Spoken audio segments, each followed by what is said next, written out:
Welcome to Tell Me Your Story, New Paradigms for a New World. We are giving you choices and knowledge of those choices to help make your dreams come true. And our program today, we're going to jump right into. I'll give you the particulars a little bit later. Our very special guest is going to converse with us on a number of probably more material levels, but also talking about some other areas as well as we open the conversation in regards to I think a website that I find, just the name of it is interesting. It's A Better Human Story. We're going to find out where that came from. And we're going to bring up a number of subjects today. The battle between democracy and fascism, A Better Human Story. We're going to talk with our very special guest, who's the author of a number of books, but one in particular, The Parables of the Tribe, among other things. It just happens to be one I have in my hot little hands. And then we have another contact with the realm of the sacred. Now that should be an interesting little conversation there. And then when evil rises among a people, again, a better human story. And I want to welcome to our microphones and to our Zoom link and Tell Me Your Story, Dr. Andrew Schmookler. Thank you so much for joining us here on the program. It's really a pleasure to have you with us. Well, thank you. You have been, I guess, studying and researching and observing, and I don't want to say the pontificating is not the right word here, but you have been at least expounding your observations for, my goodness, a better part of my lifetime, probably 50 or 60 years, with some of your books coming out in the late 70s and into the 80s, especially with the Parable of the Tribes. And it has to do with a better human story.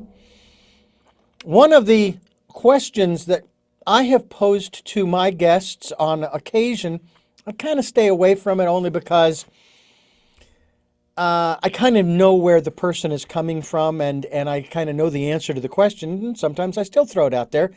And that is, and I'll throw this to you, with all of your observing and even with the titles of some of the articles that you've written on your website, abetterhumanstory.com. I beg your pardon. That's abetterhumanstory.org, I believe it is. Yes, it is. Nope, I'm an org. This is the question. Do you really think that humanity deserves to continue based upon the thousands or millions, depending upon your perspective, of years of man's inhumanity to man? We seem to have not learned one blessed iota from history. Now, well, go ahead. Let me just jump in and answer your question by saying that one of the lines I like to use these days, which follows pretty conclusively from what I think I've proved, is this line: the ugliness we see in human history is not human nature writ large. It takes a while to get the proof, but I maintain that it can be proved and that I have indeed proved it. So you ask the question, do we deserve? That implies that, somehow the ugliness that we see, and I see plenty of ugliness right now, more than I have in growing up in America over, the whole post-war period. There's plenty of ugliness, but I don't think it should change our sense that we are sentient creatures who can experience fulfillment or misery, and what we deserve is the best that we can get. I think the issue of deserve is really putting it a bit wrong. I go along with although I'm not a Christian, with the Christian teaching that involves compassion. There but for the grace of God go I. For all the ugliness that we see. I am very disturbed by what I see happening in the world around me, and I live in Virginia's Shenandoah Valley. a place where I did talk radio for a decade and loved the people who see things very differently from me. I'm very disturbed by what I see, but I do not feel animosity against the people Mm-hmm. who are channeling something very destructive these days in America. So I think that we should look at ourselves as being the victims of forces that we unleashed without having chosen to unleash them when we stepped onto the path of civilization. So we kind of opened Pandora's box without Very good. realizing it. Yes. Yeah. We can go from the Christian to the Greeks and say, you can, with no such intention, you can unleash bad things into the world. Though we're in better, we deserve it less than Pandora because she was warned, don't open that box. Don't do that.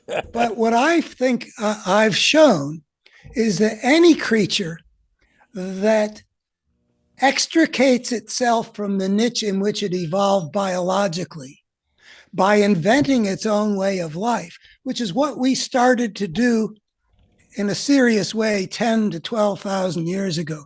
Any creature, regardless of its nature, is going to unleash forces that it had no way of anticipating, but which in retrospect, we can see it was inevitable that our civilization would develop in very destructive and tormented ways. And of course, the ancillary effects in terms of human health and well-being due to the stress, the anxiety, the mental health issues that supposedly we're facing not just in America but across the globe, in terms of a lot of the turmoil that exists today. And of course, I know there are some of my listeners are going, Richard, what does this have to do with more spiritual or metaphysical constructs? I think it has everything to do with it, from the standpoint that there are those of us, I count myself among them, I consider myself, though born and raised a Catholic, a metaphysician who is studying those elements that are, as the definition goes, beyond the physical. And it is said, Doctor, that whatever is going on the outside, in other words, our material world, is what's going on the inside of each one of us. There's something in us that is in turmoil, that we're grappling with in terms of, for example, our shadow sides. This is where I find it interesting when we hear all of the criticisms over what they call critical race theory. And I'm going, I think that's incorrectly named. And I've talked with some educators who are teaching it, but they're not teaching it from the standpoint of we've got to hate America and this is awful that all white European males have done this. No, they're trying to teach the good, the bad, and the ugly of our history. In other words, the totality. How about just accepting what's real and true? Yeah, exactly. Reality is basically the only thing that we've got to work with. True. And if we ignore it, it's going to come back and bite us in the behind. Right.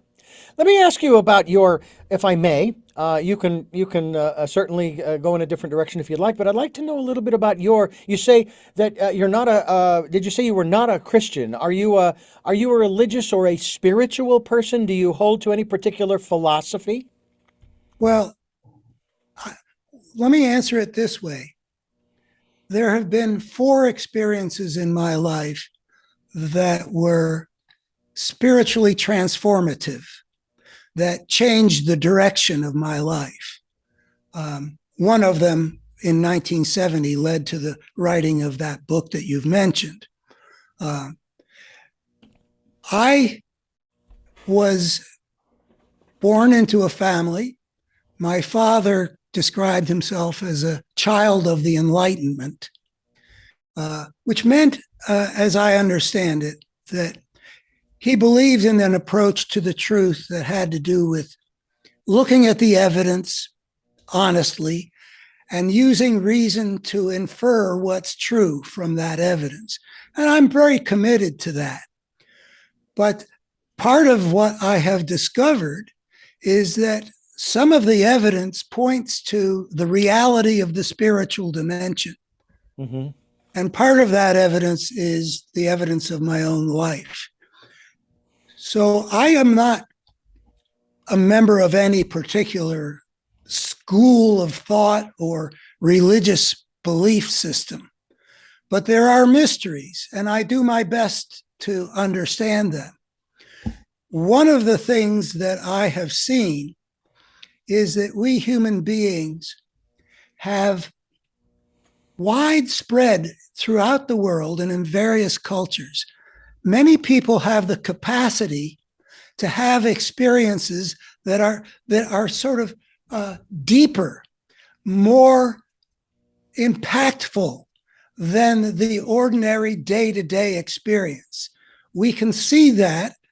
I think I've seen statistics like 1/3 of the people in our society report such experiences of contacting something deeper and having something that seems more true or more profoundly true than what they usually see. I think that we can infer, and this is again using evidence to apply reason to it, we can infer that that capacity is part of the human genome. Just like our ability to, see a tree when it's out there in front of us is part of what we were born able to do. A bacterium can't do it, but we can. Mm-hmm. We human beings seem to have that capacity as part of our genome. And much of my thinking is based on an evolutionary framework. There's no doubt in my mind that it's the central organizing principle of the whole field of biology. There is just huge mountains of evidence about how life has evolved. And how life has evolved is that there's a variety of forms, those that are compatible with perpetuating that form, getting one's DNA into the future, are selected over those that can't get into the future. It's a way that just a inevitable natural process consistently chooses life over death. So if we've got that capacity in our human genome, that means to me that it has been selected for over the eons of our history. I don't know about eons. It may be over the last 500,000 years. Maybe it was already being selected for in some way several millions of years ago. I have no idea. All I know is that you can see it in hunting-gathering peoples, and you can see it in civilized societies. And if it has been selected for, we can infer that it is life-serving. And from the fact that people's lives are often changed by it, and spiritual truths come by, and you can look at them and you can see that most of them do seem to be life-serving, we should embrace this spiritual dimension that is embedded in our nature, which has proven to be life-serving, and that is therefore a very real dimension of human experience. Does that answer your question in a way that's all satisfactory to you? Yes, it does. Yes, it does. It answers the question. We're talking with Dr. Andrew Schmookler, and we're talking about, again, a wide variety of things that have their basis, if you will, in the material world over the days, weeks, months, years, centuries, eons, if you will, if we want to even contemplate that possibility. And we're going to continue doing so as we do here on Tell Me Your Story. I'm Richard Dugan, your host, and I thank you so much for being with us, Dr. Schmookler. I'm fascinated, and I remember when I was first dialoguing about this program, Tell Me Your Story. And the other phrase that came to my mind, which is sort of our subtitle, New Paradigms for a New World. Oh, okay. New world order, okay? But a new world where we have not necessarily equality, but equanimity for all. That the opportunities are available to all peoples, that nobody's being put down, that nobody's being shackled or imprisoned and so forth, except maybe, in their own minds kind of thing. As I often heard at the Christian radio station I worked for back in the 80s and early 90s, yes, we're coming to the shut-ins and those who are trapped in the prisons of their own minds and so forth. But one of the things that has always been part of our program is this issue, and I was reading an article regarding this on your website. We promote this. We are providing our listeners and our viewers choices and knowledge of those choices to help make their dreams come true. But I'm getting a little, I don't want to say pushback, but I'm getting a little different perspective. There are those who say, we don't have any choices. Our choices have already been made for us, to which I then begin to theorize that if I don't have choices, if I don't have any possibility of, say, redirecting my life's path towards what I like to consider my life's purpose, then my life has no meaning. Absolutely none, because I don't have any choices, because it's all predestined. Unless you've already made choices that have given you a meaningful life. But then the question is, were those my choices? There's a beautiful book, I don't know if you've ever heard of this one, by a gentleman by the name of James Benner. Came out in the 30s, I believe, 1930s. I have to, when we get into the 2030s, I'm going to have to be more specific. 1930s. And he wrote several books. Well, maybe they're the 1830s They too. could be. There's a lot that was going on then. I will tell you that I actually put more credence into books that are older and older and older than the newer ones. But okay, The Impersonal Life is the name of the book. Now, there were other books that he channeled, and this is the consensus, that these writings were channeled. Well, this one in particular has to do with sort of it's a one-sided conversation between not the author, but between, shall we say, the divine, let's say the still small voice, if you will, basically saying, you think that the choices that you make, and this goes into other realms as well, are your choices, that you came up with them independent of me. But I am telling you that those choices that you made, those were mine. Mine, you're being some still voice, perhaps from another realm. Is that another realm? It could be God. But what difference does it make? I mean, I don't. I also claim to have proven that most people's idea of free will makes no sense. Okay. But I don't want to go into that. Okay. It doesn't. It doesn't matter what. I mean, I have made a lot of choices. And I believe that my choices are a function. I mean, I believe that we humans exist in a world where there's causality, okay. where there's cause and effect, that we are the fruits of the world. We are born into this world, a newborn infant with a genetics that we didn't choose, but it's a hand to play with, and with an environment that we didn't choose, but it's going to have influences on us that, given what we are at any given moment, we do with what we do. We make choices. I think our choices are all to be understood in terms of the realm of causality, but it doesn't matter. We've got this life to live, and we are the fruit of the world. But this was actually the first really significant philosophical experience in my life. I was 14. Oh, wow. And I had been striving my whole life to do good things that will get me credit, preferably in the form of applause. I was an athlete. I wanted to be a star. I was a student. I wanted to be at the top of the class.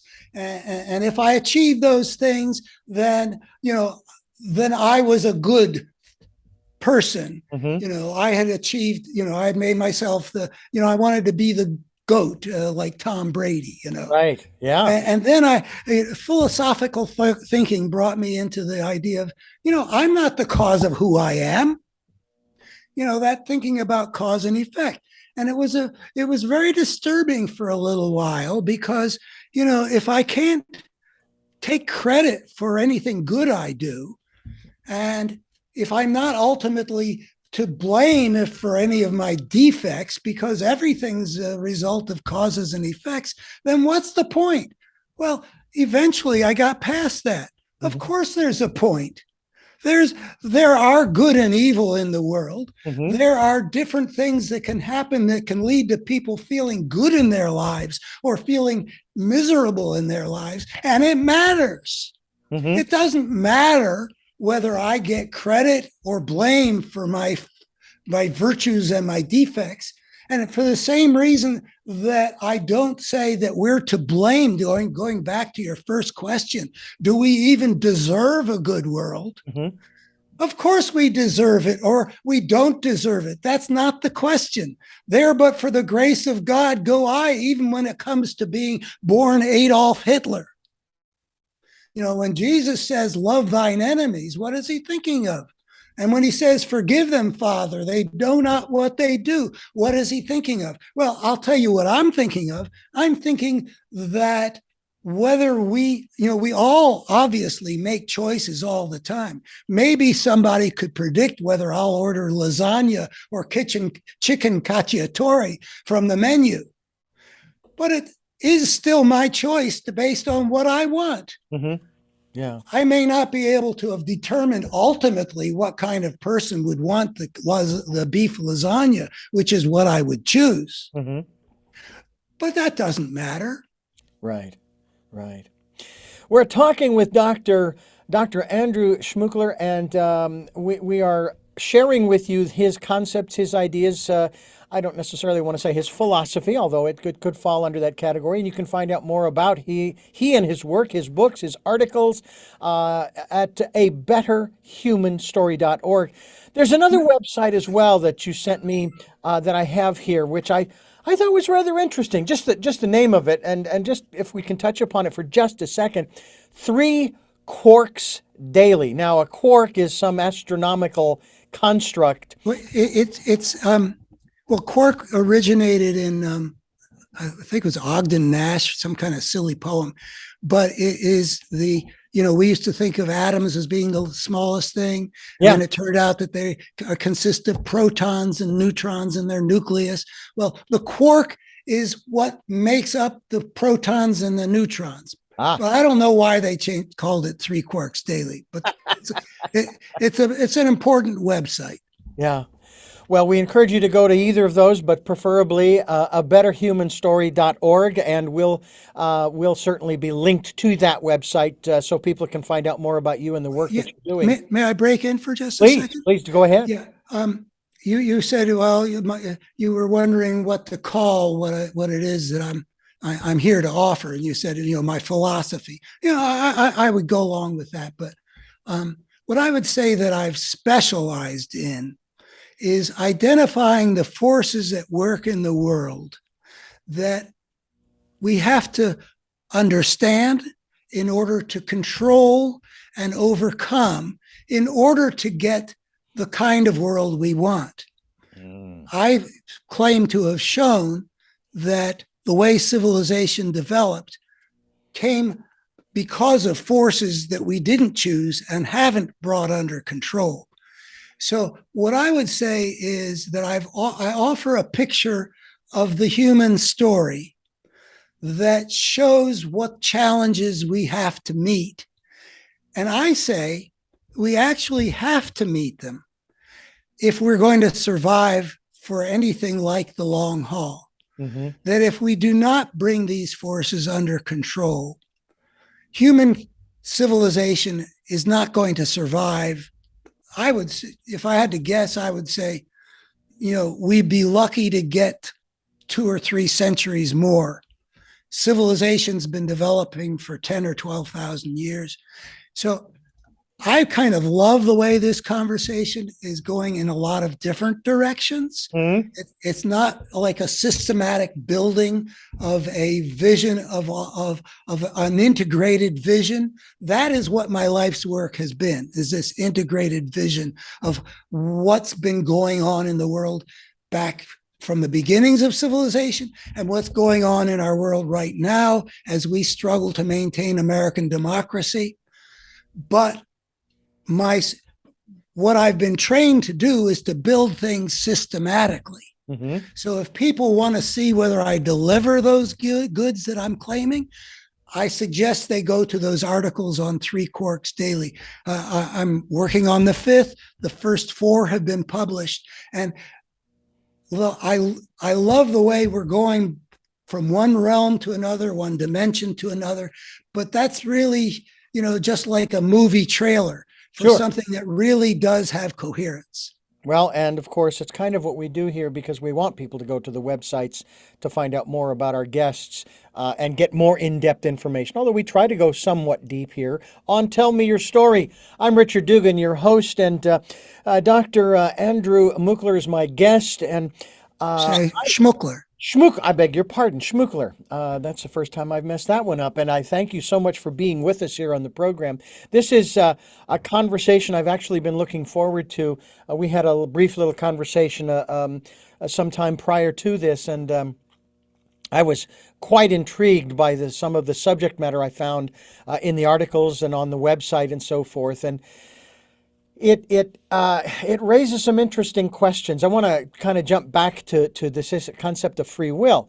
As I mentioned, I worked for a Christian station for 15 years back in the 80s, early 90s, during the height of televangelism. It was quite an interesting observational position to be in. When I left, I was considered a casualty of Christian radio because I did not toe the party line. A casualty in the sense that that the organization looked at what you were saying and said, we don't want you, you're not in the fold well enough. Actually, even to the extent that they actually said, word for word, not so much management and ownership, but programmers would say, Richard, I don't believe you're saved. I don't think you're ready to meet God.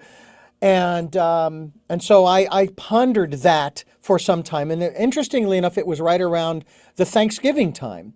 I came back to this gentleman the next week of his programming, and I said, I went into the studio prior to the broadcast, and I said, last week you said you didn't think I was saved and ready to meet God. Well, let me just throw this out and see what you think. And I said the first thing was, all right, there's this huge body of water. Could be a lake, could be an ocean. And you and I are standing on the edge, right there on the edge of the water there. And you have every means at your disposal to save me from drowning. Now, bear in mind, you and I are standing on the edge of the lake. They're right on the shore. Would you save me? He says, well, no, of course not. That's silly. No, of course I wouldn't save you. There's no reason to. Okay. I'm now in the water. I'm flailing around and I'm telling you, do not save me. I want to drown. Would you save me? He said, well, of course I would. I said, you'd violate my basic individual human rights of self-determination. So, well, you can say that if you want, but yes. So, well, yes, of course I'd save you. I said, okay, now, here's what I want you to do. I want you to go out to your SUV, that's what he was driving at the time, and I want you to start it. Don't turn it off. I want you to start it again. I want you to go home. I want you to tell your wife to cook the turkey. When the turkey's done, I want you to stick it back in the oven and cook it again. You're going to burn the turkey and you're going to ruin the car. Do not try to save me from my perspective, as I said to him. I'm already saved from my perspective. But the one thing that I could not get through to him was to state back to him and many of the other ministers and pastors across the breadth and width of this great land of ours. They always use the phrase personal relationship with God, with Jesus, whatever. And I said, well, but wait a minute, you're judging me as to my quote unquote salvation. And yet it's a personal relationship between me and my God. So what business do you have sticking your nose into that relationship, which is Well, something that I have always struggled with. If somebody wants to talk to me, let's say you say, "Hey, Richard, where are you coming from philosophically?" Well, hey, we can talk. My father, I don't know a lot about his spirituality. He has not shared it, and that's perfectly okay. He doesn't have to. It's his relationship with his God. well, I don't quite follow some Well, of. the point I'm getting to is that we have people, especially right now in our world and in our country, who are telling other people how they're supposed to live, how they're supposed to be, which is creating a bigger and bigger and bigger divide. And Well, let me. I think that, you know, if you're saying that we cannot be of help to one another, which I doubt that you're saying that, because not at all. you wouldn't believe, if you believe that, you wouldn't be doing this show. Correct. So you're not saying that, but I think what you're saying is, well, what I would say in support of you is that there are many people who have ways of trying to help other people Mm-hmm. that are flawed and are not as helpful as they might think. Now, if those people were right in their beliefs, that there is a truth, they've got it. If they were right about that and right about the that your eternal existence depends on your knowing what they know to be true, Mm-hmm. then I would think that they were, if all that was true, they would be justified in wanting to help you have a good eternity rather than a miserable eternity. Mm-hmm. But then the question arises, what are ways of helping people to see the truth? Mm. And I think what you're saying is that they had no idea how to approach you in such a way as to be any kind of helpful to you. Mm-hmm. And that is definitely a problem in our world because, for one thing, and this is part of one of the consequences of why civilization developing in a destructive way. Everybody is a product of a broken history. Mm-hmm. I mean, the pages of history filled with wars, enslavements, tyrannies. People have lived in a world in which there's been anarchy at the highest level, war of all against all, very traumatic. So we've got a bunch of broken people running around. Mm. And one of the consequences of the brokenness is that people don't want to recognize their brokenness. For example, in the case of people's religious beliefs, I have a chapter in the second book I wrote called God's Truth. Mm. And the book I wrote was called Out of Weakness, Healing the Wounds That Drive Us to War. And the fourth chapter, the fourth section, is about how people have a need for certainty. And one of the reasons why people might have an unhealthy need for certainty is that they've experienced trauma. They've lived in a world in which the various kinds of trauma. You can have trauma like people in Ukraine are experiencing these days when apartment buildings are hit with explosive missiles. Or you can have trauma growing up in a family where the father is an alcoholic and beats the mother and the children. All kinds of trauma. If you live in a dangerous world, uncertainty is very scary. Mm-hmm. And people will have a need to believe that they've got all the truth they need, that they know things that are important, and there's no question about what's true, and they've got the truth. Yeah. And those people are dangerous to the world Yeah. because they can't tolerate Yeah. that somebody else might come to a different conclusion. Yeah. So we've got people flying airplanes into the World Trade Center in the name of their God. And we've got people like your guys, your programmers, who felt that if you were seeing something differently because of what you've thought and what you've experienced and what you've taken in from a different life from their life, that is not acceptable. Yeah. And that doesn't really help the world become more whole. Yeah. There's a beautiful quote, I think, in regards to truth. I don't know how accurate it is. I'd love your view of this when you talk about truth. Truth is only truth until it's written down. And until it's written down, there is no real dissection of it. As soon as the words are put down into print or on a cave wall, if you will, now people can look at it and they can start dissecting it and trying to make it mean this, that, or the other thing. And sometimes, I guess there's another phrase, sometimes a cigar is just a cigar, kind of thing. I would say, I admire the approach of science to the question of truth. I Hmm. mean, not all scientists are capable of accepting it, Yeah. but it is very well institutionalized um, that everything sort of remains a hypothesis.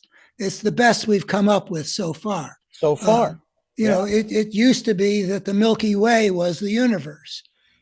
Now we know that there are actually billions of galaxies. Yeah. Um, Newton was the truth for a long time, and he's still a genius. And everything he said is still of value on the question of laws of motion and space and time. But then there were new findings, and Einstein processing the things that had come to be known, and Newton got revised.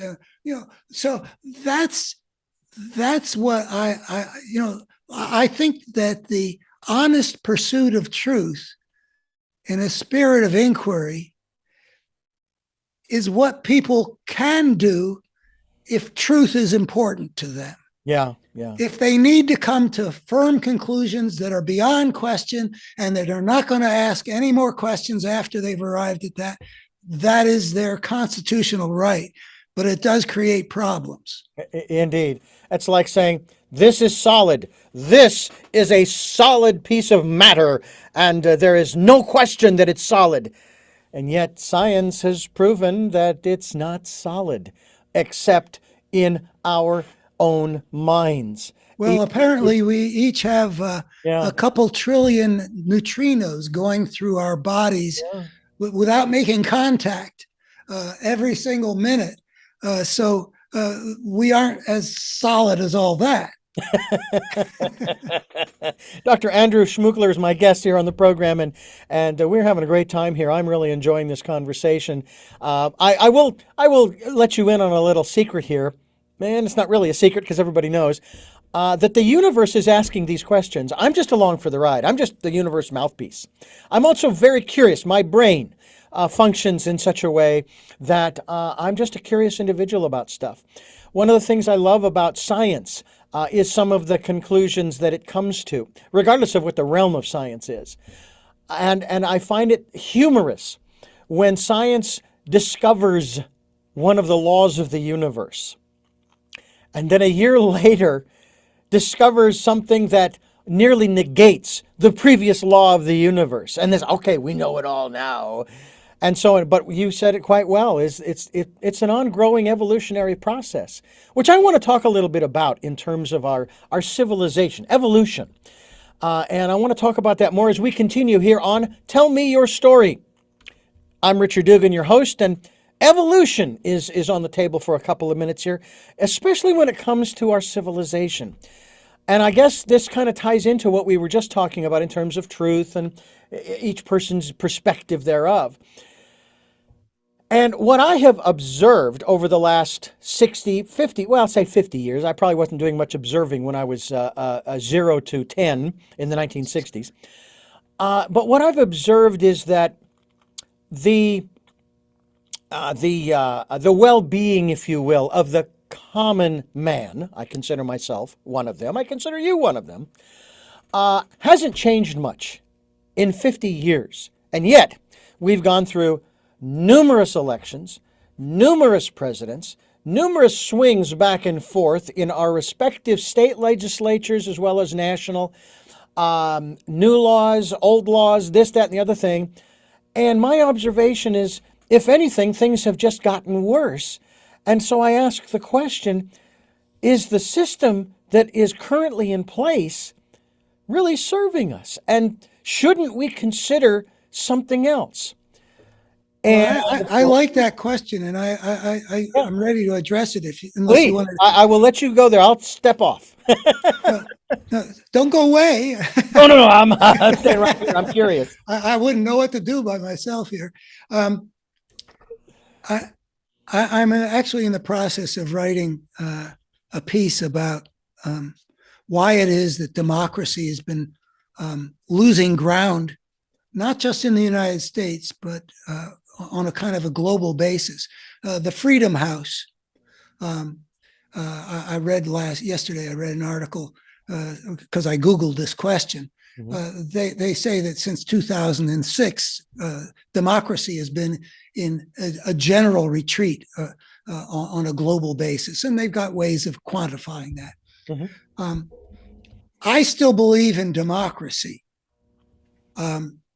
Like Churchill said, it's the worst of all possible political systems, except for all the others. Right. So the problem, the system doesn't maintain itself. It is the Constitution that we have says that we will deal with our disagreements and make our decisions according to rules, the rule of law, the constitutional process. This was a historic achievement because, my parable, The Tribes, is subtitled The Problem of Power in Social Evolution. And so what our founders did, which was really quite something in the late 18th century, was come up with a way of saying, okay, we will find a way to control how power is used. We will set up a system that says the people are the reservoir of all power. Mm-hmm. The will of the people will determine who but they knew that anarchy wasn't going to be a cure for the problem of power. It is the root of the problem of power, because in anarchy, there's a war of all against all. And what rises to the top in that situation is warlords, gangsters. So the spirit of the gangster rules if you don't have something that controls power. So they set up that, and I love that. I mean, there are defects in the Constitution because there is already a lot of brokenness in the world. I mean, I don't really understand why they put that 3/5 clause in to make the slaveholders so powerful. But anyway, that's another conversation. We in America have been the beneficiaries of a system which did what it could to control the problem of power and to keep the power of tyranny off of our backs, so that the power answers to the people rather than controls the people. And the law controls power rather than the law being a weapon in the hands of power to control the many. So I think the system is fine. We haven't done what we need to do to protect the integrity of that system over the last generation. That's what has wounded our democracy, not the defects of democracy, but the failure of the American body politic. And I would fault here certainly the right, which has become a party of fascism in our time, but also the party of the left, which has not understood what the hell has been going on and has not responded appropriately. And I would fault also the press, which has either been blind or unwilling to tell the people what's been going on since the early 90s. And I would fault the American people who have not had the understanding or the commitment to their better selves to play the role that citizens have to play to maintain a healthy democracy. So we have a systemic problem in our body politic. It isn't the system. Right. I have to say that in the last couple 3 years, with all of this screaming and yelling and hollering and opposition to many of the efforts, at least from again my observation, for example, if we really wanted to go to task over particular situations, we talked about, the only thing we have is this reality, and the tabletop is hard, it's solid, and so forth. I mean, I'll accept the fact that everything is energy, as science has proven.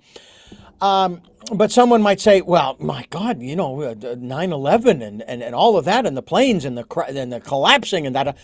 And I would say, this is, from my perspective, I would say, well, I don't know that happened. Well, didn't you see it on TV? I said, well, yeah, I did. I saw it on TV, but I wasn't there physically. How do I know that wasn't CGI? That was one of the first things. Like the landing on the moon, huh? The landing on the moon. I wasn't there physically. Now, I was there when I sat on the edge of a granite stone on the island of Inishmore in the Aran Islands off of the west coast of Ireland, and I sat and I looked over the edge at the waves crashing at the rocks down hundreds of feet below, and I had no fear. That was real. I was there, so I can say that happened. But if I wasn't there and you tell me this story about this horrific thing, I could say the same thing about the Holocaust, and I'm not saying that either. Well, I don't really go with you on that. I'll tell you. I mean, it's more hypothetical. It's more hypothetical if somebody wants to challenge certain events that have happened in history. I'll say, fine, okay, then I'm going to take that position that if I wasn't there, it didn't happen. Well, I mean, you can take that position, but I'll just tell you, I don't. There's a philosophical position called solipsism.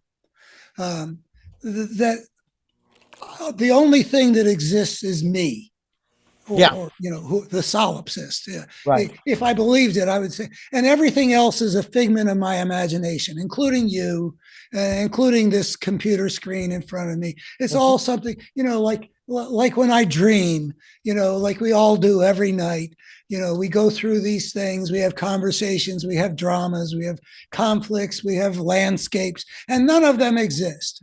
Well, okay, I can't disprove that. I can't prove that you exist, but I'm not going. I'm not going to trouble myself about that. The world makes enough sense. When it comes to evidence, was I there in New York on September 11th, 2001? No, I was actually with my wife and son. We were in this beautiful place, our one and only family visit to Hawaii. And the day before, we walked up this trail into the old Hawaii.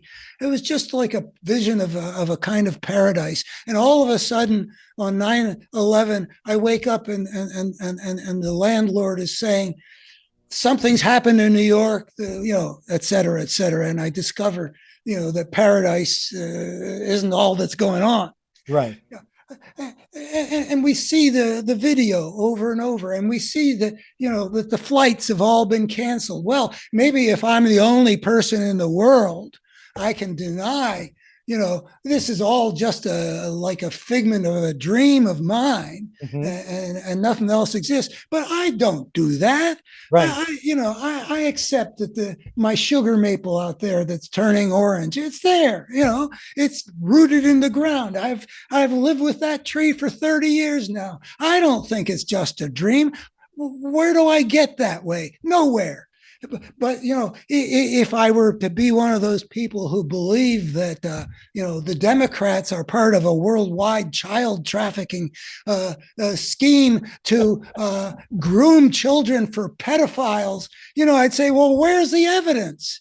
There isn't any. I mean, it's a bunch of crap. I Yeah. mean, if 3/4 of the Republican base believe that the election was stolen, when they went 0 for 60 with one judge after another, 8 of them appointed by the guy who propagated the big lie, and we saw him for months before the election laying the groundwork for the big lie, and investigations and recounts were done, and still 3/4 of the people believe the big lie. Now that's a problem. Yeah. There are beliefs that are maintainable, and there are beliefs that, what the hell is going on in your head if you believe that? There's something wrong here. Yeah. I tell you, critical thinking has to go in here. Now, I remember in October of 2016, the first time I heard that statement being made, and my brain went, okay, let's accept the reality that the elections are rigged. Are you talking about when Trump thought he was going to lose In October in of 2016? 2016. He basically started saying if I lose, it means they stole it. That's right. Yeah. So my brain went to the logical construct of, okay, if the elections are rigged and you win, the elections are still rigged, which means you are not the lawful president. It is not possible. You can't have it both ways. Well, apparently, one of the human capabilities, and let me say this: I have been trying to understand the psychology by which intelligent people believe unbelievable things. Mm-hmm. Every day, virtually every day, I wonder about this. Mm-hmm. How do you understand how an intelligent person, seeing all this evidence, it's just like you could hardly fill in a more complete picture of a guy who is counted as telling 30,000 false and misleading statements while he was president. A guy who, as you said, pulled out the same thing when he thought he was going to lose the first time. And then his first act was virtually to claim that his inaugural crowd was the biggest. And there were these pictures comparing the inauguration of 2009 and the inauguration in 2017. And it's clearly the earlier one was bigger. Yeah. Yet something has happened between this particular leader with his incredible combination of genius and I don't know what else to call something else,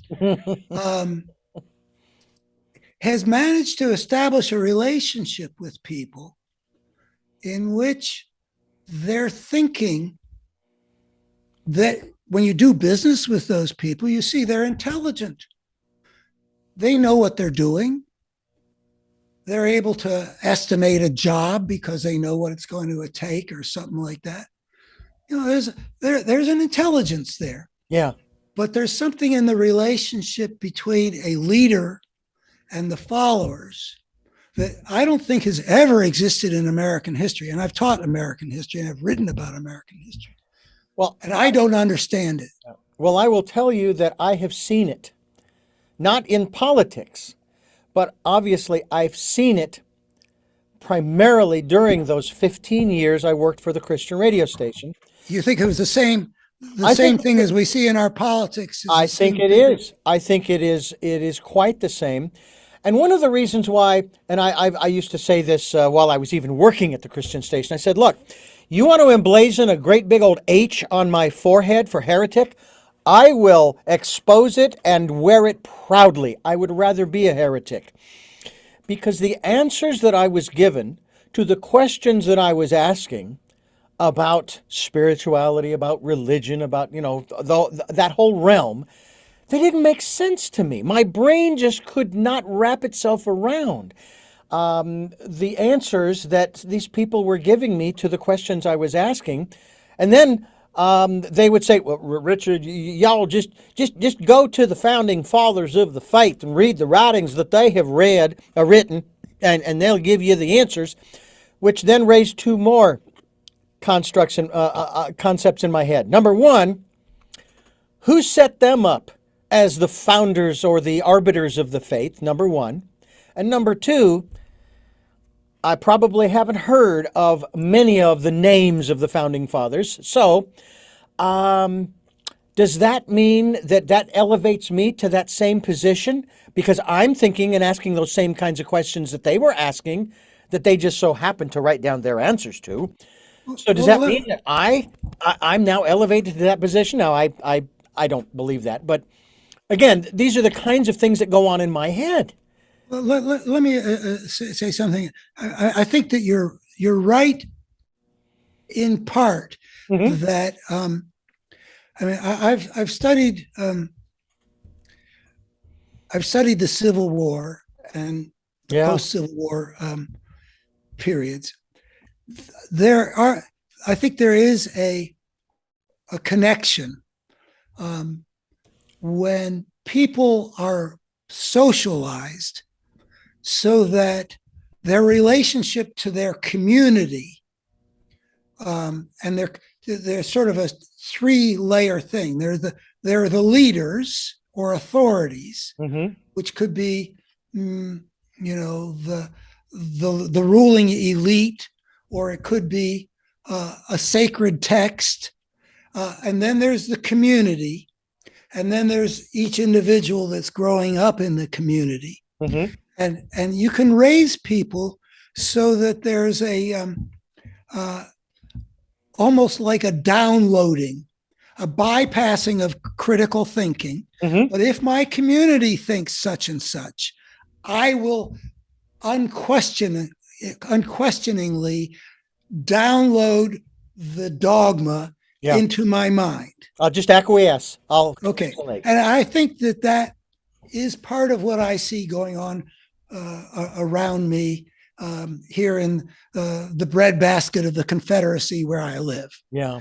By Okay. the way, But speaking of the Civil War, I've only heard this maybe a couple of times in recent years or months, whereas they were talking about it and they were actually kind of dissecting the whole and the construct of and the reasons behind it.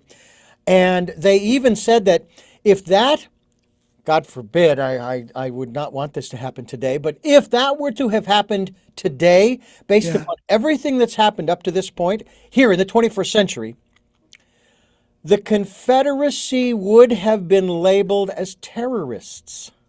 Well, I've got a piece coming out in the newspapers called The Right of Secession. Um, the way the South seceded was an insurrection. Hmm. They did not have the legal authority to defy the president of the United States. They might have gotten it if they had taken the question to the Supreme Court. They may have said, yeah, you've got the right to secede, but it was not an issue on which anybody could unilaterally simply declare Yeah. against the arguments of the president of the United States. But that's another, I wanted to finish that other point Go ahead. because I was saying, I think that in part you're right. That this is an area, as I said, I did talk radio here. I talked about a lot of religious issues with the fundamentalist, and that was enjoyable and it was constructive and it was in good spirit and that was the kind of conversations I had then would not be possible now. I've had a ringside seat to watch a transformation. But anyway, the way in which it's not the same thing what's happening in our politics you know is that there are certain questions that it's hard to prove one way or another empirically, according to my father's epistemology as a child of enlightenment. Is there a God? I wonder about that a lot. Hmm. I would really like to have a relation, and I've had some times in my life when I felt like I was the loyal son of some powerful, good, just, merciful. I would love to feel a lot of things that people feel.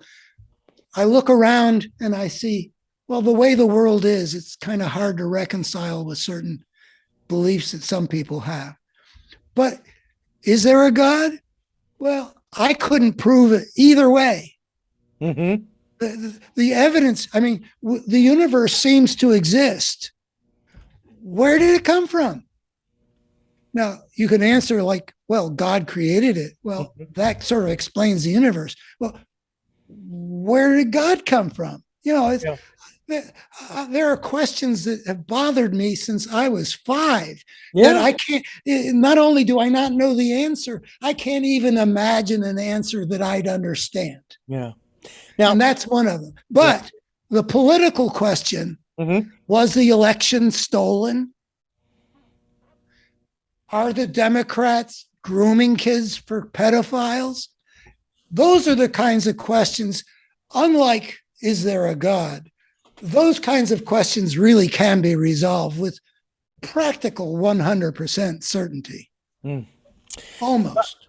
Dr. Andrew Schmookler is my guest, and his website, abetterhumanstory.org, is the website, actually, which we will be linked to.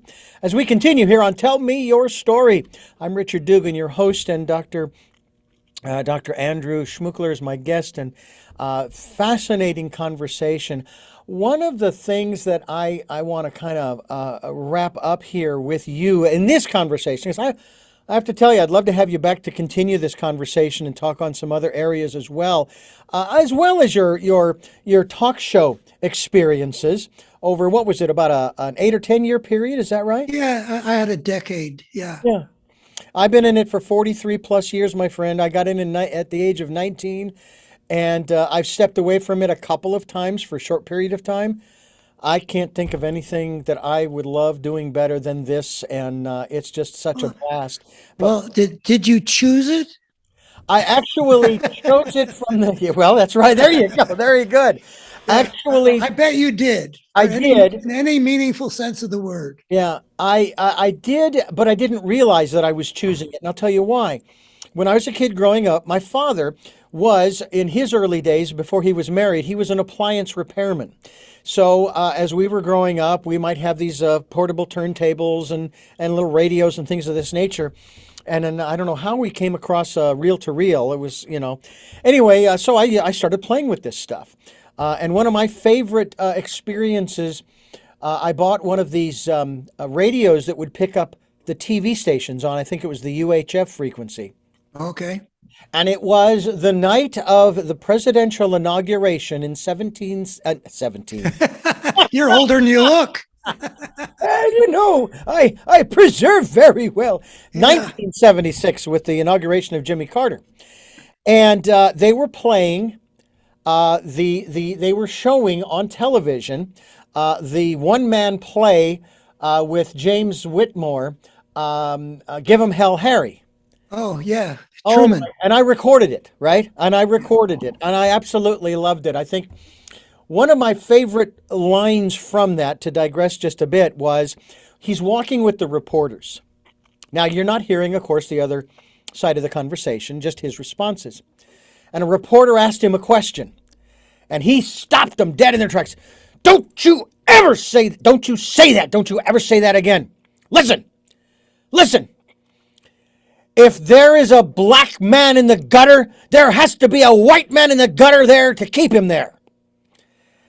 And I've often thought about that when it comes to our penal institutions, our prison systems. The guards and the wardens are just as much prisoners as those that they're guarding.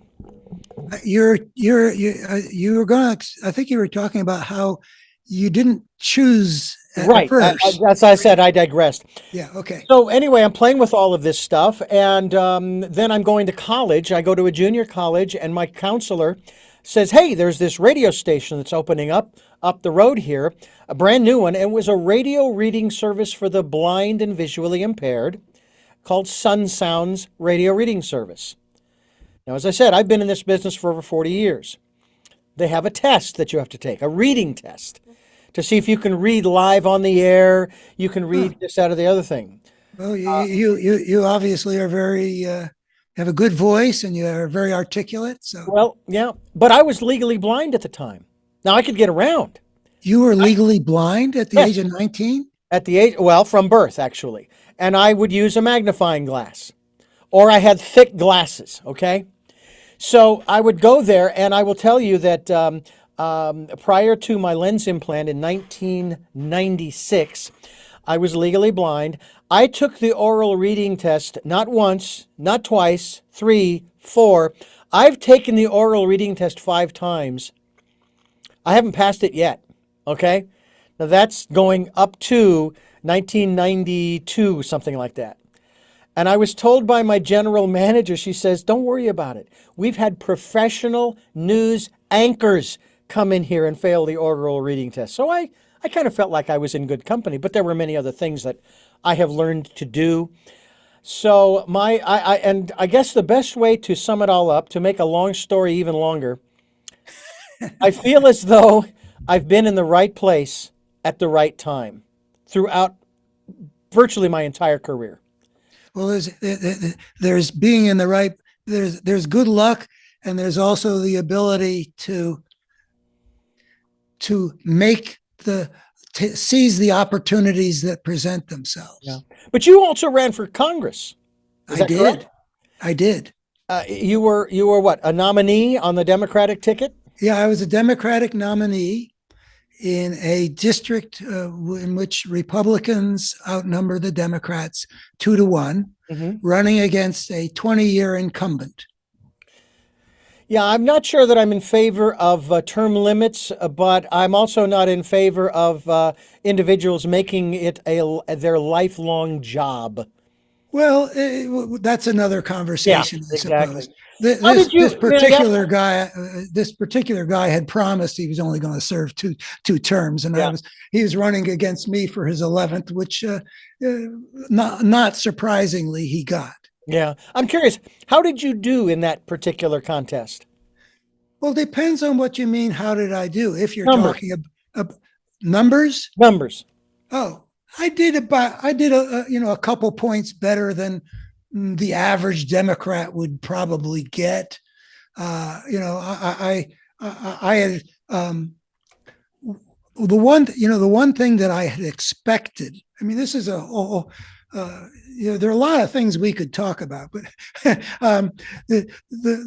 I had believed from when I had one of those spiritual experiences that launched me in 2004 on a mission to try to save American democracy from a fascistic force I saw rising in the country. Mm-hmm.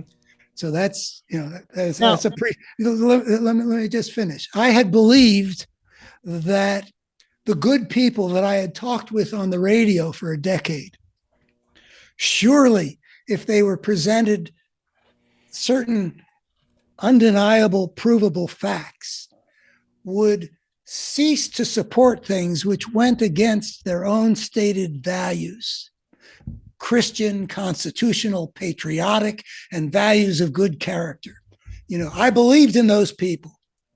And when I launched my campaign, I had a variety of goals, some of which I succeeded in, or one of which I succeeded in, and two of which I failed at.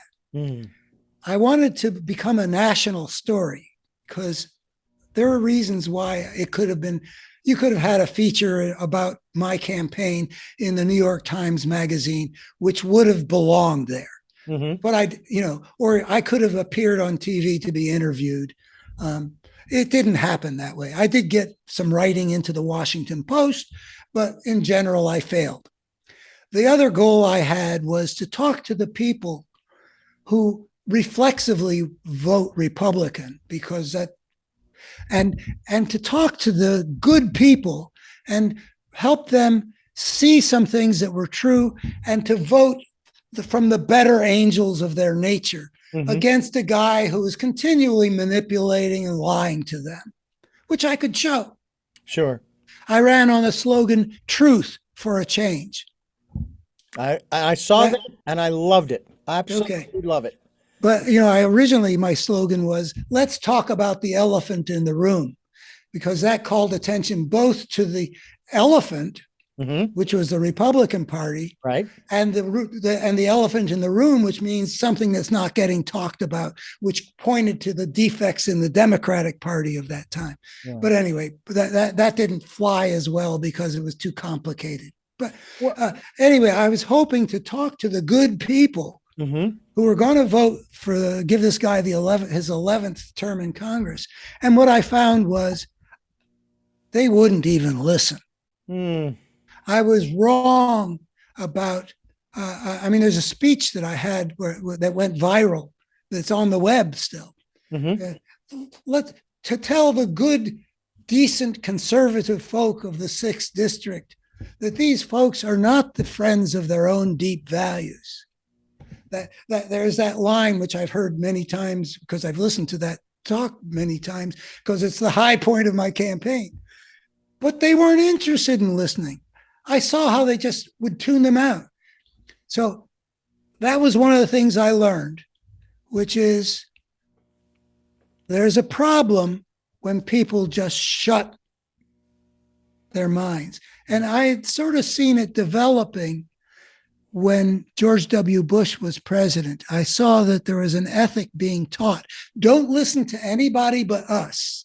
That large circle of Fox News, Rush Limbaugh, then the Republican leadership and such like that. Don't listen to liberals. Don't listen to Democrats. Don't listen to journalists.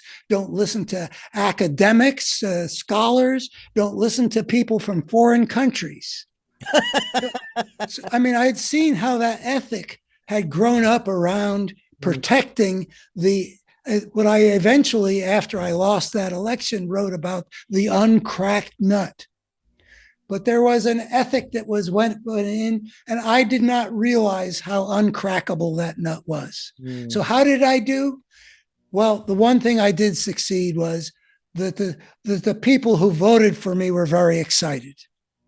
The people who did listen, who would listen, thought that I had done something worthwhile. I was disappointed. I hadn't expected to get, a term in Congress. I never went to the Capitol to measure the windows for curtains or anything like that. But I did think that I might achieve a couple of things that I failed at. Mm.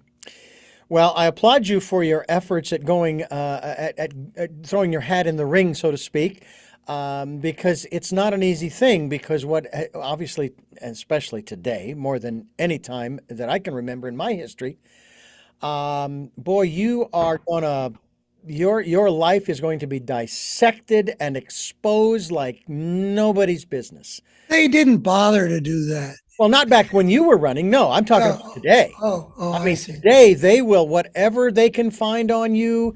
Look out. You better be prepared. You better put on your big boy pants or your big girl pants. Put on the tough skin because they're going to come after you. Kevlar. You better have Kevlar underwear. Is all I can say.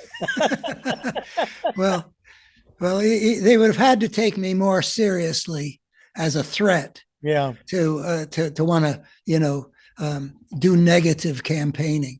Yeah. If the outcome of the election had been in doubt in their minds, they doubtless would have Sure. and they wouldn't have confined themselves to things that were true about me that they might successfully use against me. They wouldn't have minded telling things that were not true. What I find interesting in our present day, as we are conversing, we have midterms coming up. And of course, there are all kinds of predictions both ways, what I find so fascinating is some of the debates that I've seen, just the clips, not so much the whole thing, just Right. the clips. And there are those who are still promoting the big lie. And then they're being accused of being accessories after the fact to the insurrection because they continued to promote the big lie after the insurrection. And some of them are accessories during the fact. And during the fact as well, certainly. And so far, I have not heard the word terrorist attack used to describe the insurrection on the Capitol. Seems to me that's, I mean, you can call it homegrown terrorism if you want, domestic terrorism. Seems terroristic to me. Well, if you asked me which way would I want to have it described, I would say insurrection is better than terrorist. Mm-hmm. I mean, I know terrorist has got, we had all that 9/11, Yeah. war on terror stuff. So, maybe terror, but the thing I refer to often in my writings is attempted coup d'etat, Yeah. overthrow of the constitutional order. I never thought I would hear that regarding the American government. South America, Central America, but not North America. Yeah, I think that if you were to have shown any American audience back in the days, let's say of the 12-year span from 1981 to 1993, 2 terms of Reagan, 1 term of the first Bush, if you had shown the Republican base of that era, any kind of reasonable depiction, a half-hour show or an hour and a half documentary of this era that we're in now, of the state of our politics and the state of their party, I feel very confident that virtually everybody would have said that could never happen.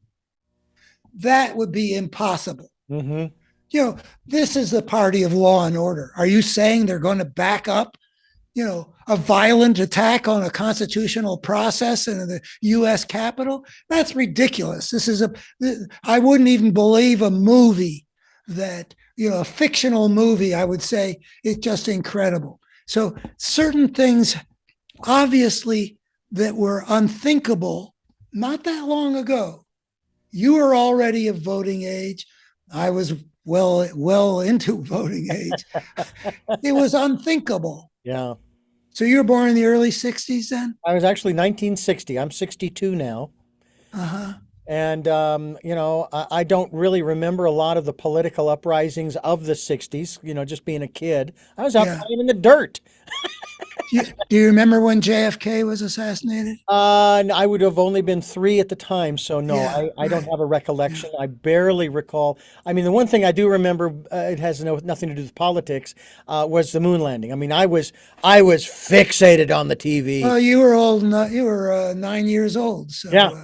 So I had a wonderful experience in that respect. You probably remember the Vietnam War. Oh yeah, and I I still remember too in 1973 the whole Watergate thing and Nixon's having to resign as opposed to being impeached, and so forth. I mean, from what I recall, they actually did have the articles of impeachment ready to go. Yeah, they would have. The Republicans told them that but that was a different Republican Party. Exactly.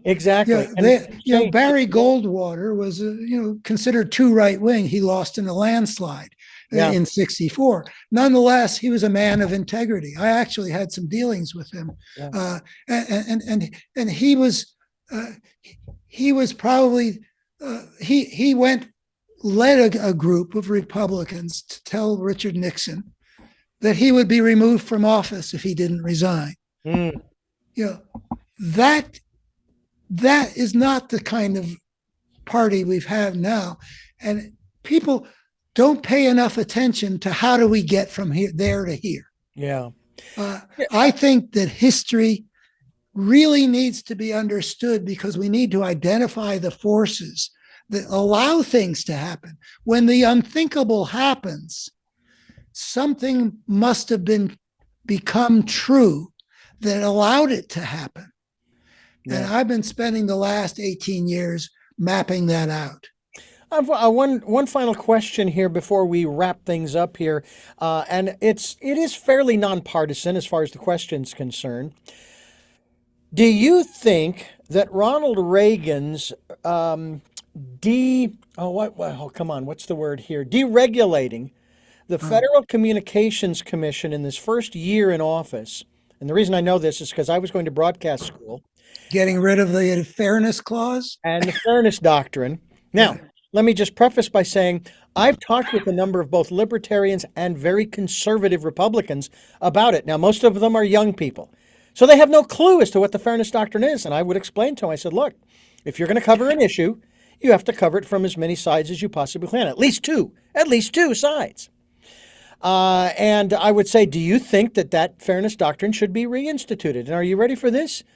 Those very conservative individuals said yes.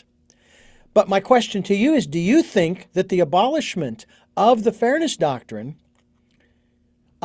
is not necessarily part and parcel, but at least partially responsible for the level of polarization that we have in this country today? Well, I think that the short answer is yes, it contributes. Mm-hmm. The longer answer is it okay if I give the longer answer? Absolutely. Okay. um,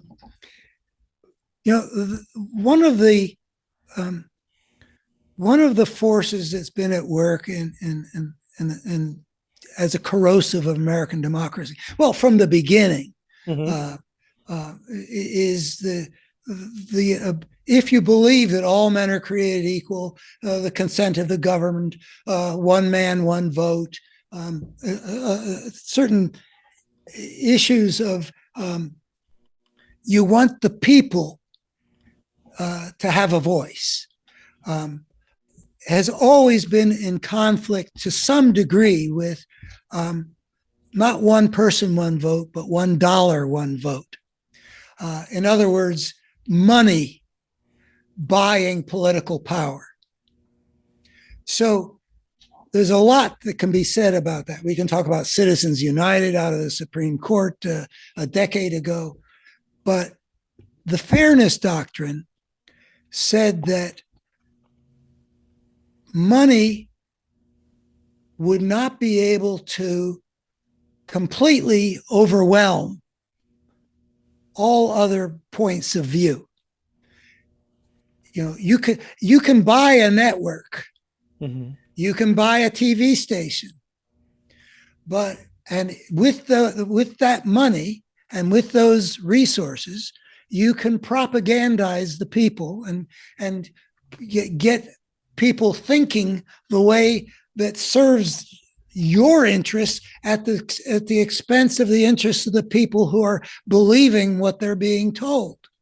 But if you've got built into the system that if you're going to have somebody come in from the who is either from the fossil fuel industry, say, or is an ally of the fossil fuel industry, and talk about whatever Mm-hmm. that obscures the reality that we need to do something to protect our children, our grandchildren, and all of our descendants, and for that matter, all of life on Earth, in terms of transitioning from using getting energy in ways that upset the balance on which our climate stability depends. You need to have somebody else countering that, so that arguments that serve moneyed interests don't get a free ride into people's minds. Mm. And we do have now in this country, part of the sickness in our democracy is that the plutocracy is taking over. The power of money in the American political system now, compared to the American political system in which I grew up, is enormous. Mm-hmm. And what we have in terms of the coming of fascism, which is seriously threatened right now, is an alliance of two political forces. And I think I better stop here. But one of them, because we can save that. I mean, Mm-hmm. we can see how this happened, in part by seeing how the force that led to the Civil War and the force of the plutocracy have come under a single partisan tent. Hmm. And that has allowed this thing to happen. But the plutocracy is empowered by the Ronald Reagan getting rid of the fairness doctrine. And yes, that's part of the problem. Yeah. Was that too long of an answer? No, it's not. It's right in line. I appreciate your comments there. I loved what one person said to me who was actually opposed to it, and they were also more of a libertarian and conservative bent, not necessarily Republican. And they said, I don't want the government telling me what I can talk and talk. The government's not telling you what you can or cannot talk about. They're telling you that if you're going to talk about a subject on a broadcast outlet, you have to give more. You have to share both sides, and but she still disagreed, and that's okay. She can disagree, and so we move on to Yeah. one thing I want to share with you very quickly, and I'm not gonna read this whole thing, but there was and this really applies to pretty much any subject that we want to throw out there. This is a poem. And I'll just read one of the stanzas from it, called "The Box." It was written by, I believe this is a gentleman by the name of Lascelles Abercrombie. And I heard it first. John Denver actually spoke this on one of his albums. It's called "The Box." Once upon a time, in a land of hushaby, around about wondrous days of yore, they came across a kind of box bound up with chains and locked with locks and labeled, "Kindly do not open. It's war." Well, the long and the short of it is they open it up We're back to Pandora's box. Huh? exactly. So finally, and of course it says here that it bumped the children mainly, and I'll tell you this quite plainly: it bumped them every day, and more and more and more, leaving them dead and burned and dying, thousands of them, sick and crying, cause when it bumps, it's really very sore. And it goes on, and then it says here, well, now there was a way to stop the ball. That came out of the box, by the way. It isn't difficult at all. All it takes is wisdom, and I'm absolutely sure that we can get it back into the box and bind the chains and lock the locks. But no one seems to want to save the children anymore. Well, that was the way it all appears, because it's been bouncing around for years and years, in spite of all the wisdom whizzed since those wondrous days of yore, and the time they came across the box bound up with chains and locked with locks and labeled, "Kindly do not touch. It is war." Now, you can use the word war to describe any division, any grappling, any kind of situation, whether it be political or religious or educational. I don't care what it is. And I feel as though, a doctor, that we are, I keep hearing the phrase, "our children are our future." And it's like, man, we are doing such a disservice to our children if they indeed are our future. Well, one of the questions that I think is worth asking people is, how much do you care about how the world's going to be after your life? Yeah. Um, We're talking I mean, legacy of sorts. yeah, you know, my whole life's work since 1970 has been about, um, will human civilization become the kind of civilization that we would want it to be? Hmm. I believe that if you asked people, which would you rather live in, a world at war or a world at peace? A world in which justice um, ruled, or a world filled with injustice? A world filled with love or with hate? Hmm. Kindness or cruelty? All those dichotomies. Hmm.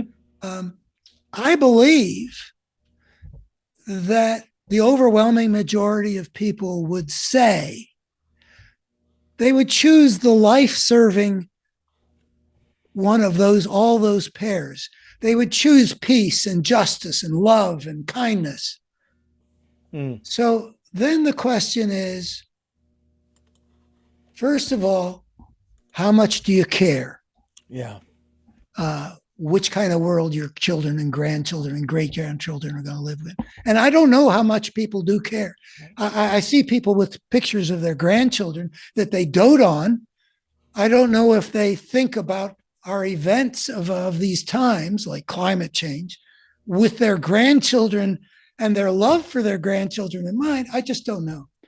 But then the other question is, and this is what my work's been about, what is it that we need to do to get from the kind of world we have now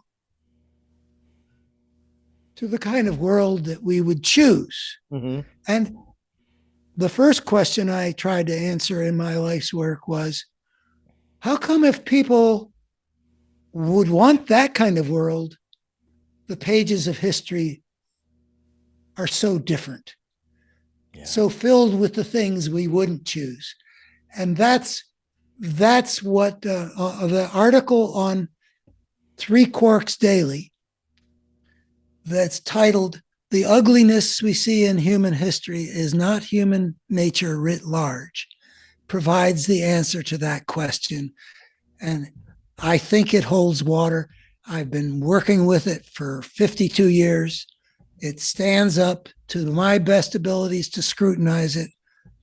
And it was developed, it was received in a moment of spiritual mystery, like it wasn't me thinking.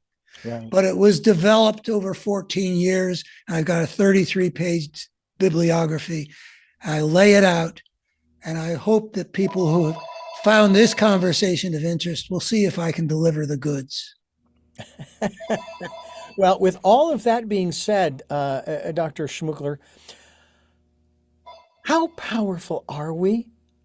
What are we? Yeah, how powerful are we? Could we really do that? Are you optimistic that we can really make that happen? Well, I mean, I've been worried about it since the 70s.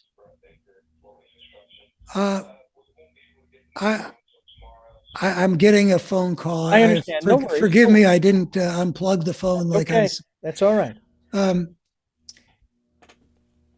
Are you optimistic? Well, my nature is always to look to the best case scenario and ask, how can we bring that about? I am very worried, but I'll tell you one thing, that the battle that we're fighting right now in the United States, the United States, the leader of the free world, as we were called during the years that I guess probably in your growing up years too. And Madeleine Albright, the former Secretary of State, said, we're the world's indispensable nation. Yeah. And my understanding of the history from the rise of fascism in the 30s in Germany, Italy, well, they rose earlier, from World War II onward, the creation of a better world has been led by the United States. Whatever has been achieved has required the United States to be the world's indispensable nation. If we become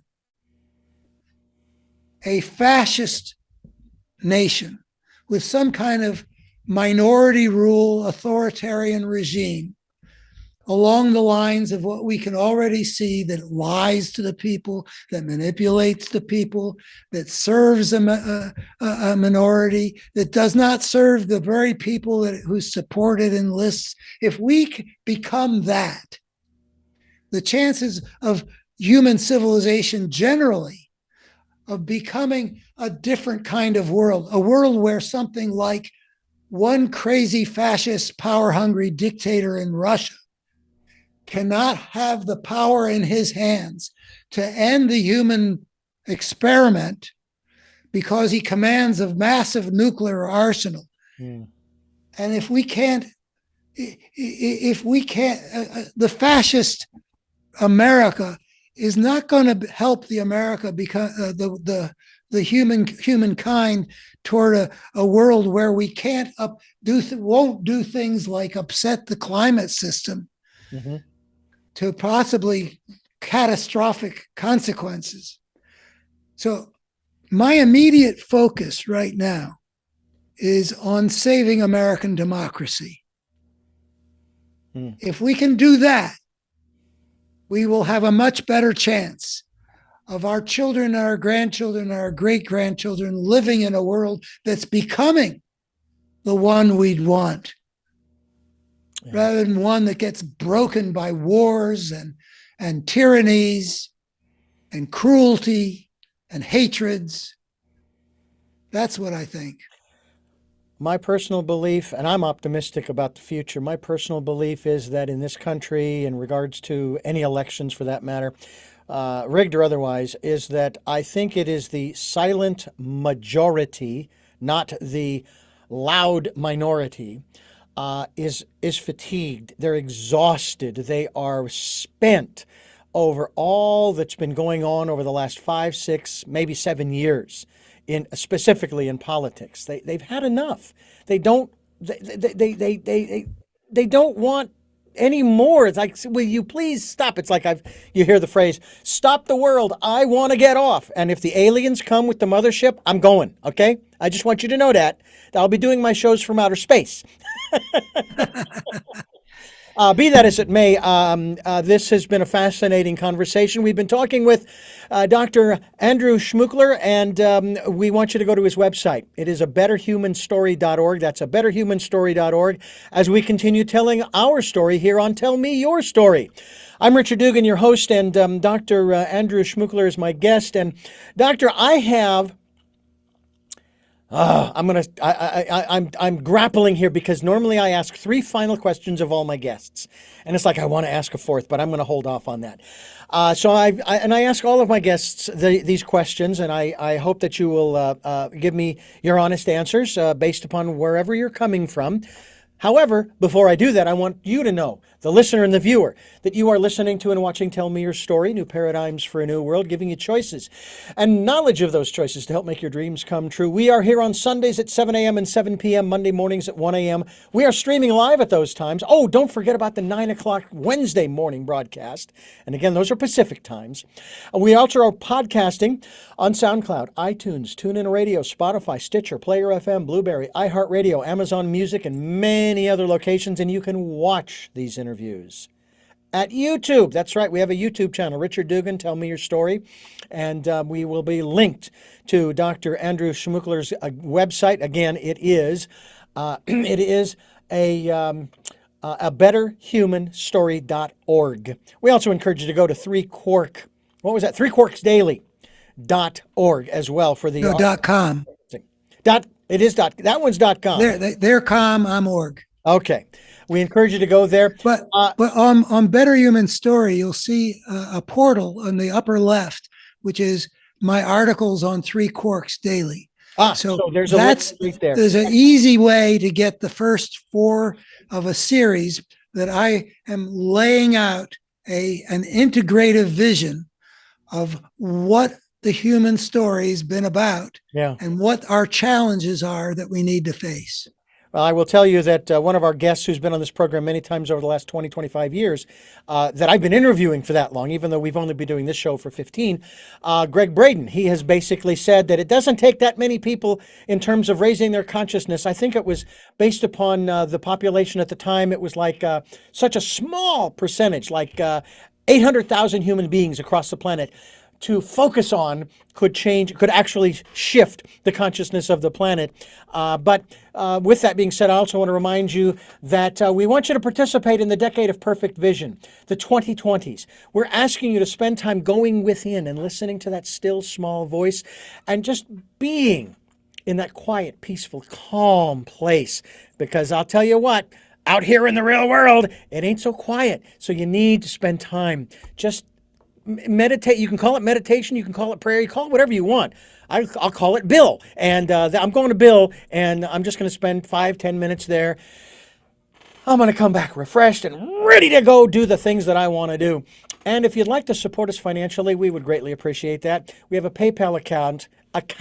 It is there for your security as well as ours. With all that said, and that was quite a bit there, Doc, final 3 questions. Please do call me Andy. Andy. Then Andy, I don't mind your throwing out the doctor, just so people know, this guy must have done something to get the doc part. there you go. But By the but way, I have this pain in my shoulder, Doc. I'm kidding. Hey, all right. First of those three questions, and I'll yeah, drop the doctor on this one because it's more of a personal question. okay. Who is Andy Schmookler? He's a guy who's pursued the truth with integrity his entire life because he was brought up to do that. Number two, what is your life's purpose? Fun, fun, fun till my daddy take my T-bird away. No. I love it. I love it. My life's purpose. I think, I think that what I was saying before about is to clarify the purpose is that life on Earth and humankind should thrive. And to understand the nature of the threats to it and to present that understanding to my fellow human beings so we have a better chance of this experiment that life has created in human civilization. People should realize what a major new thing it was for a creature to start inventing its own way of life rather than living in what had evolved through natural selection. It was a big step. It turned out to be a fateful step. It is a dangerous step. And I've devoted myself to understanding the implications of our being a civilization creating creature. They are very exciting implications. They are very painful implications. They are very challenging implications. And the fate of our children and grandchildren and of the whole planet depend on our dealing with that. There's a central challenge, which I have written about, and we should talk about it. A central challenge that would face any creature that creates a civilization. And there are billions and billions of planets, and I doubt we're the only ones that have done it. But everyone that did it inevitably would have to meet a challenge that we have yet to meet. And if you let me come back, I'll lay that out. So what's question number three? And number three, and we'll schedule that after we're done here. Number three, and you'll know from where this comes. What was your best day? Oh, wow. Well, I would say in retrospect, if I will define best day as the day whose events contributed most to the happiness I would experience in my life. In 1994, my book was Parable of Tribes. The first edition of it was published. I had a friend who wanted to throw me a book party on April 21st, 1984, which is 2 days after my birthday, 38th birthday. And we had a book party in Rock Creek Park in Washington, D.C. And she invited somebody I had never met to my book party, who was a friend of hers. She was a mutual friend, but we met at that book party in Rock Creek Park. And we have been more or less, it took a little while. She thought it was a long time before I called her to get us together again when I called the following evening.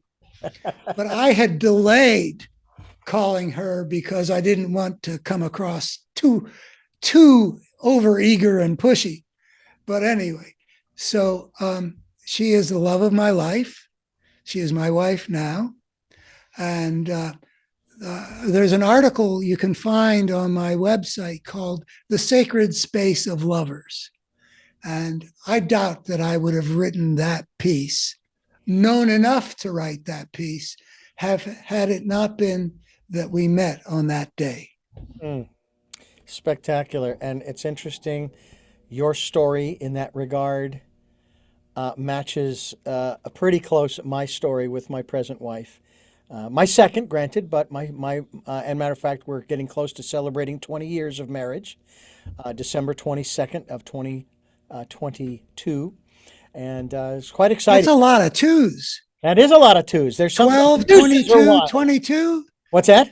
12, 22, 22. That's it. If, 12, if 20. that's a poker hand and if deuces are wild, I mean, you've got a royal flush. Absolutely. Well, I'm excited about that. I am indeed. Well, And I'm congrats. also excited about the prospects of having you back to talk about these continuing conversations. And ladies and gentlemen, I want to remind you, he said that our destiny, if you will, was fateful, not fatal. Okay? No, it Yeah. doesn't have to be Fate, fatal. Okay? fateful means it delivered major challenges. Yeah. And it's not surprising it's taking thousands of years for us to start getting our act together. Well, through this program, we're trying to help people to get their act together. Should they choose, again, should they choose to? We're not forcing anybody to do anything.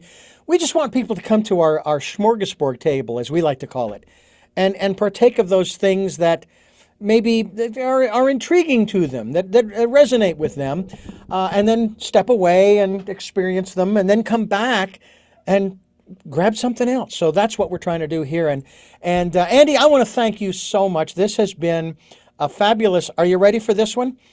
Hour and 45-minute conversation, and it doesn't seem like it's been that long. But I thank you so much for the time. My pleasure. I'm grateful for the opportunity to talk with you and talk with your listeners. We encourage you folks to go to abetterhumanstory.org. You will also find the link to threequarksdaily.com. It's up in the upper left-hand corner. You can't miss it. We'll be linked to that former website, abetterhumanstory.org. And until our next broadcast, podcast, videocast, love to Lal and Jeanette, I am listening.